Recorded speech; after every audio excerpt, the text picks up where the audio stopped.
Bueno, vamos a hablar de este rol de enfermería del paciente revascularizado con el enfoque hospitalario y educación al egreso. Un poquito para contextualizarnos sobre la estructura cardíaca y la importancia para entender qué sucede cuando hay una revascularización miocárdica y poder orientar el cuidado de enfermería. A nivel cardíaco tenemos unas arterias que nos permiten mantener la perfusión del corazón y nos permite llevarle los nutrientes y oxigenación a través de esa circulación coronaria. Tenemos 4 arterias importantes que nos hacen ese trabajo de llevar los nutrientes y el oxígeno, que nos permiten a tener esa función de contractilidad del corazón y tener ese miocardio sano para poder trabajar y mantener un gasto cardíaco adecuado. Cuando estas arterias, por algunos de los factores genéticos, de estilos de vida, tienen una oclusión arterial por una placa ateromatosa, una placa de grasa que se va acumulando con el tiempo, nos produce una obstrucción de la arteria y esa obstrucción de la arteria hace que no fluya el flujo sanguíneo adecuadamente y que empecemos a tener una disminución entre el aporte y la demanda de oxígeno, haciendo que el tejido miocárdico presente isquemia o necrosis y es lo que conocemos como un evento isquémico coronario. Ese evento isquémico coronario, por supuesto, tiene unas repercusiones a nivel hemodinámicas que van a requerir de un tratamiento que dependiendo la complejidad, la extensión y la arteria que está ocluida, puede ser un tratamiento mínimamente invasivo o ampliamente invasivo, como es la revascularización miocárdica quirúrgica. En ese sentido, tenemos algunos factores de riesgo que me predisponen para tener esa enfermedad coronaria. Por supuesto, la edad, más las personas mayores de 65 años, por todo este daño de la elasticidad de la arteria, pues tienen una mayor probabilidad a perder esa extensibilidad que tiene la arteria y eso hace que se coloquen rígidas y que el flujo no ocurra con mayor precisión. Se ha mencionado que los hombres tienen una mayor probabilidad de riesgo a presentar eventos coronarios. Sin embargo, estudios recientes están hablando de que hay una equidad entre los géneros debido a la parte hormonal en las mujeres. Los pacientes con diabetes también tienen un alto riesgo por todo su deterioro a nivel arterial, los pacientes que son hipertensos, los pacientes que tengan antecedentes familiares de tipos de eventos coronarios o de enfermedades cardíacas. Y por supuesto, los hábitos de vida no saludables como el sedentarismo, fumar, tomar, tener un alto consumo de grasas en la dieta, pues hacen que tengamos una mayor predisposición a presentar un evento coronario agudo, así como los episodios de estrés prolongado y crónico también hacen una repercusión coronaria. Y entonces, ¿qué es la revascularización miocárdica? Pues es la derivación del flujo sanguíneo de las arterias con esta oclusión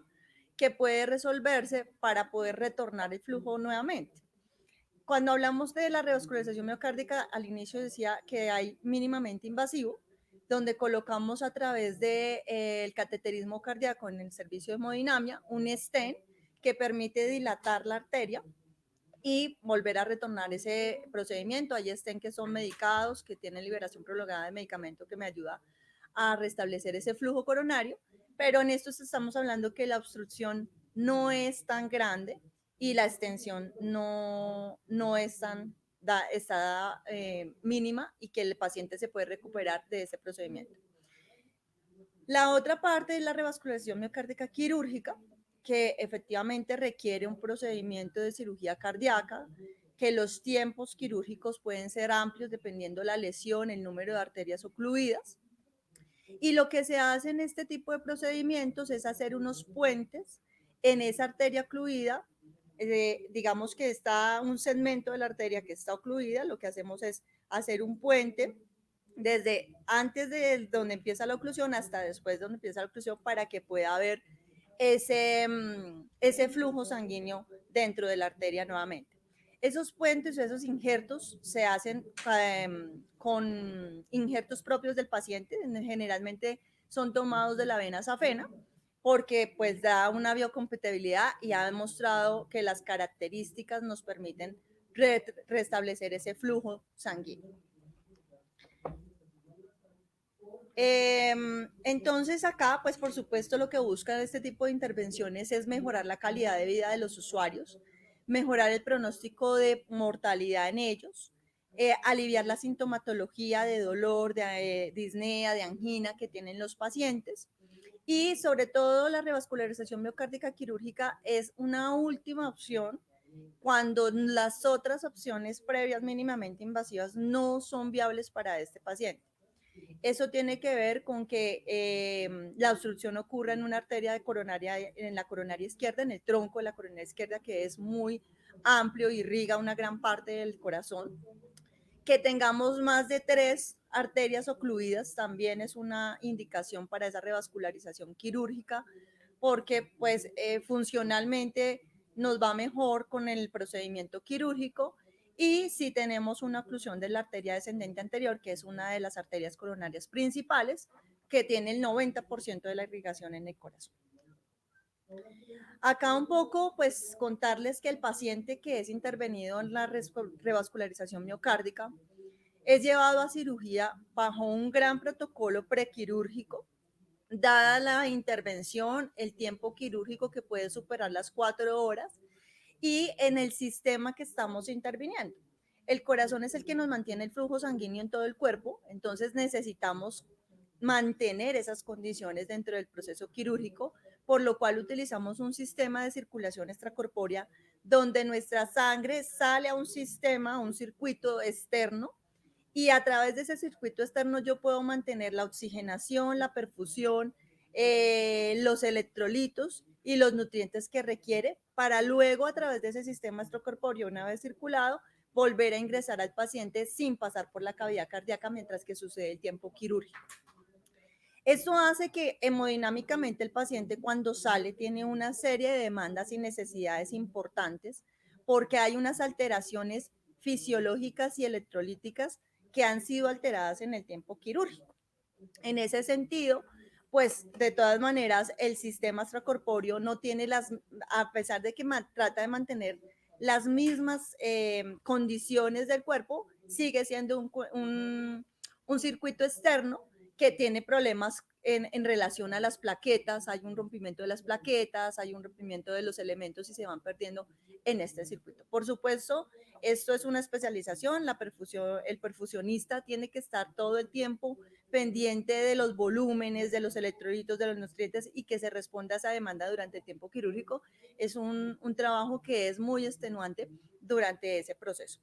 Adicionalmente, el paciente con revascularización miocárdica, pues para poder acceder a la cavidad cardíaca hay que romper varias capas, varias estructuras del músculo y sobre todo hay que eh, poner inestable el tórax porque hay que hacer un traspaso a nivel torácico para poder llegar a la cavidad. Esto hace que, por supuesto, tengamos unas heridas muy complicadas, mucho dolor y que tengamos dificultades en la respiración precisamente por ese tórax inestable que tenemos después de que el paciente sale del procedimiento quirúrgico. Entonces, hemos con Melanie trabajado ese rol de enfermería desde los diagnósticos de enfermería. Una vez está en la unidad de cuidado intensivo, pero posteriormente en el servicio de hospitalización. El rol de enfermería en la unidad de cuidado intensivo, por supuesto, tiene una gran relevancia las primeras 24 horas de cuidado posoperatorio del paciente de revascularización miocárdica, porque se ha documentado que en estas primeras 24 horas es donde hay una mayor mortalidad de los pacientes y una mayor complicación en términos hemodinámicos y arrítmicos. Entonces, acá los cuidados están orientados a mantener la sobrevida del paciente y tiene dos objetivos muy grandes. Uno, mantener el gasto cardíaco y dos, mantener esa perfusión de todos los tejidos del paciente. Entonces, acá podemos encontrar diagnósticos como alteración del equilibrio electrolítico, no solo porque tenemos toda esa condición de la circulación extracorpórea, sino porque el retorno a la hemodinamia fisiológica normal también nos lleva a ese desequilibrio en algunos métodos de compensación. Aquí pues lo que tenemos que tener es un monitoreo continuo de esos electrolitos, de sobre todo de sodio, potasio y cloro que se pierden abundantemente en este sistema, así como tomar unos gases arteriales y venosos para poder identificar tempranamente esos trastornos de acidosis de alcalosis metabólica o respiratoria que tienen estos pacientes. La alteración de la ventilación, perfusión relacionada con presencias de atelectasias, entonces, pues es un paciente que requiere un soporte mecánico ventilatorio mientras que recupera toda su funcionalidad. La imposibilidad en estas primeras 24 horas de hacer unos cambios de posición permanentes, dada la complicación y la inestabilidad hemodinámica, hace que se puedan presentar algunos eventos de atelectasias y eso pues debemos valorarlo desde la función respiratoria, mirar la mecánica ventilatoria, por supuesto entendiendo que tiene un tórax inestable, la saturación, la frecuencia respiratoria y toda la parte de ventilación alveolar, intercambio gaseoso, distribución y consumo de oxígeno. Adicionalmente, pues tenemos, por supuesto, uno de los más importantes también en ese proceso de cuidado intensivo, es el riesgo o la disminución del gasto cardíaco que está relacionado con temas de alteraciones de la precarga, poscarga y contractilidad. La precarga porque no garantizamos un adecuado volumen y debemos administrar líquidos para que podamos mantener un volumen adecuado y podamos tener ese gasto cardíaco, mantener un gasto cardíaco adecuado para mantener la perfusión. La poscarga porque hay aumento de las resistencias vasculares sistémicas. También aquí influye mucho la edad del paciente. Un paciente de edades avanzadas tiene un mayor aumento de las resistencias vasculares sistémicas y eso quiere decir que el ventrículo izquierdo tiene que trabajar de mayor forma para poder eyectar esa sangre tiene el corazón. Entonces acá habrá que alivianar ese trabajo ventricular. En algunas ocasiones utilizamos los sistemas de balones de contrapulsación para disminuir ese trabajo ventricular izquierdo. Y la contractilidad, por supuesto, estamos hablando de la irrigación coronaria. Hay algunas zonas isquémicas ya que han alterado la contractilidad y esa distensibilidad del miocardio que requiere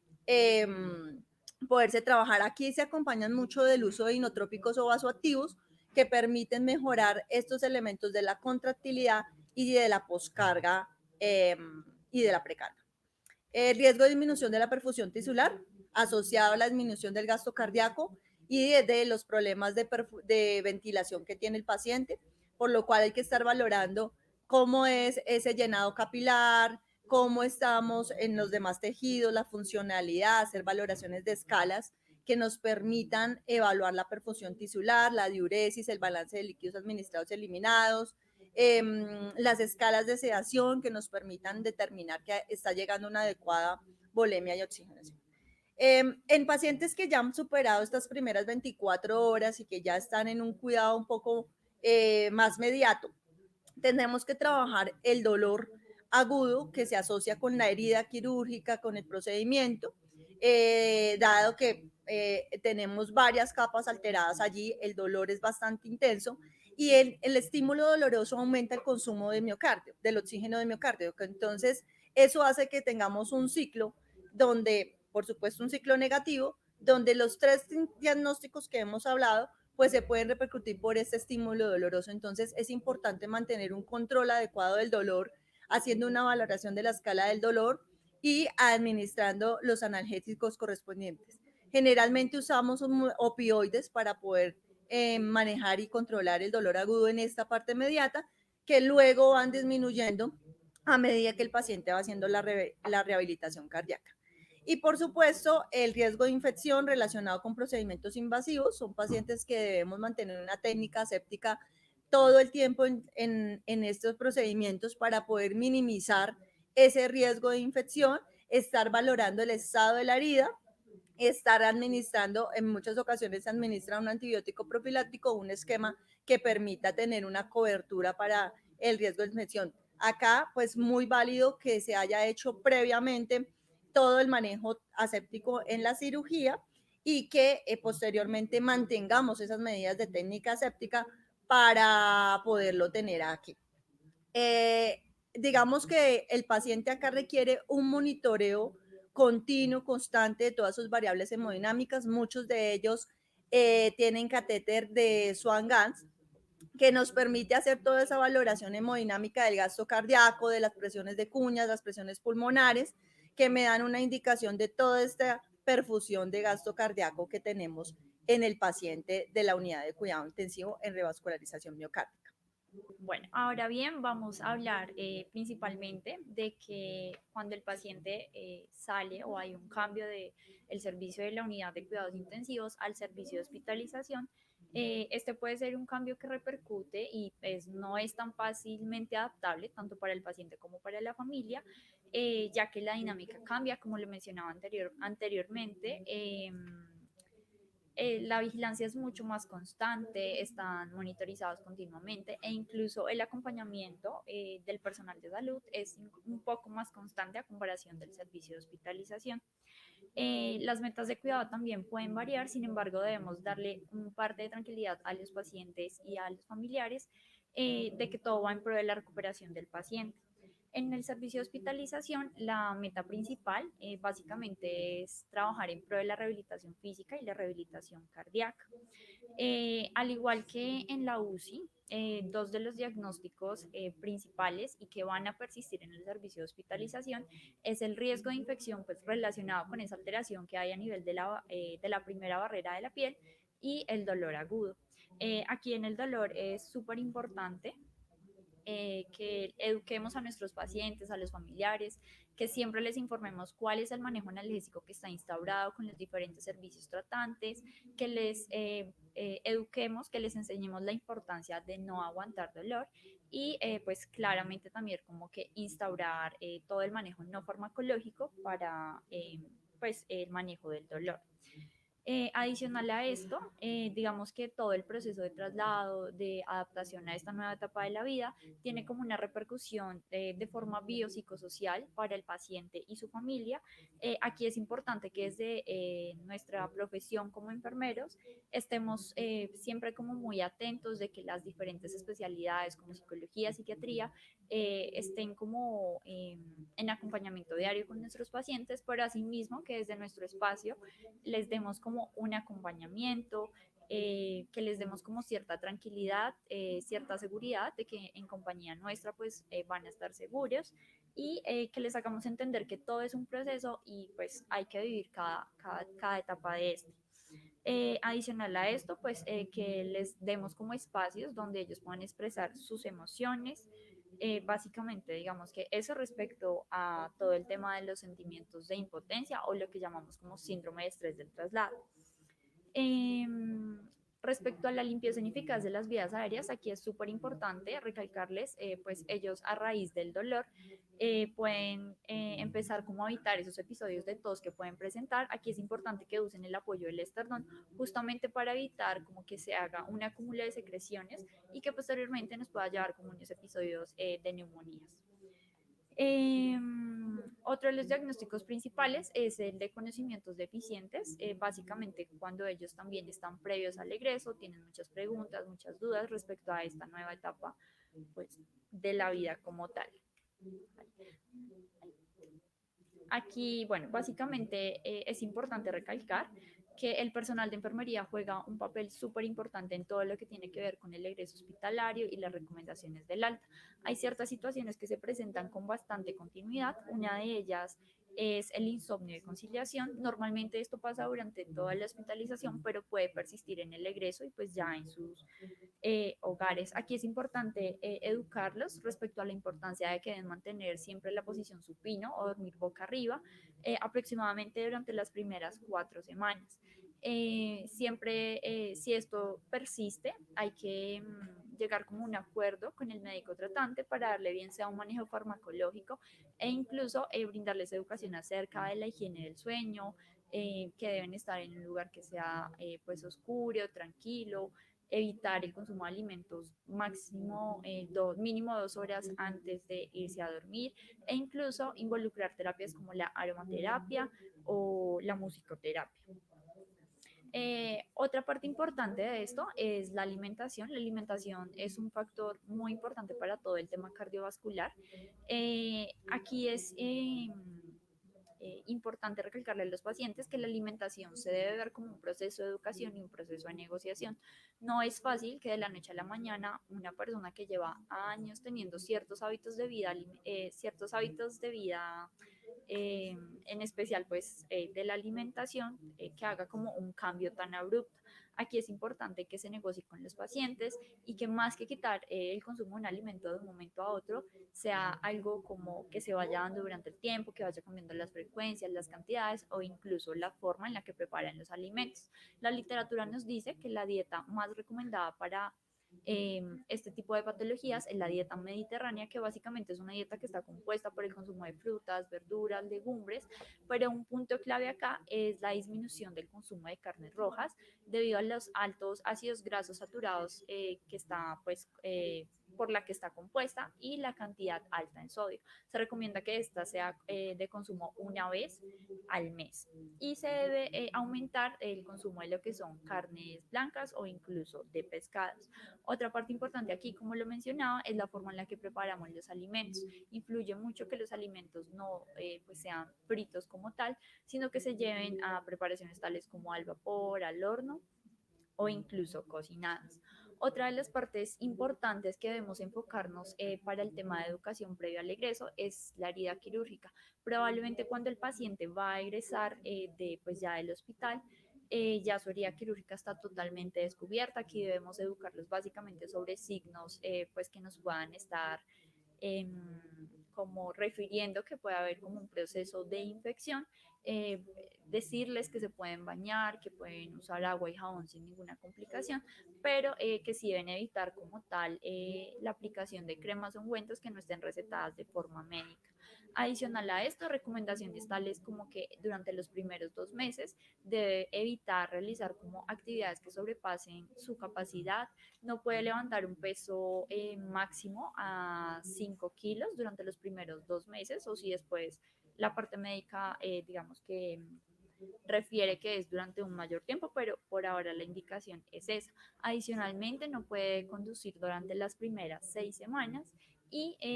de acuerdo a su evolución y claramente si su trabajo no requiere de un mayor esfuerzo físico, durante las primeras 4 a 6, después de las primeras 4 a 6 semanas seguramente podrá regresar a su trabajo.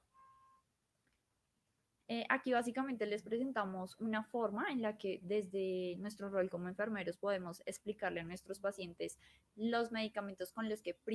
principalmente puede egresar y como cuál es cada uno de sus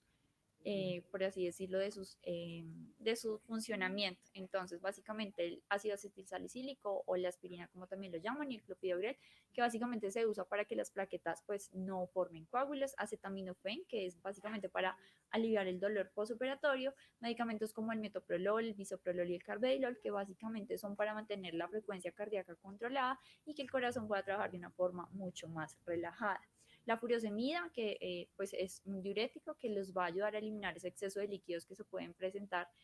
durante la hospitalización. Omeprazol y pantoprazol, que pues son los inhibidores que van a evitar la aparición de úlceras gástricas, y atorvastatina, simvastatina o rosuvastatina, que nos van a ayudar en todo el tema del control del colesterol.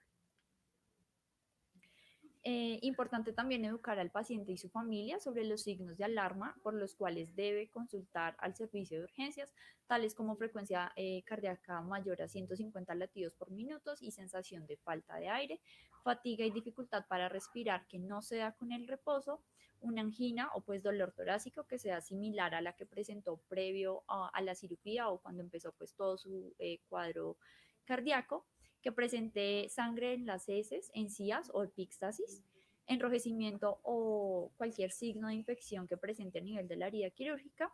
y episodios de fiebre persistente. Gracias.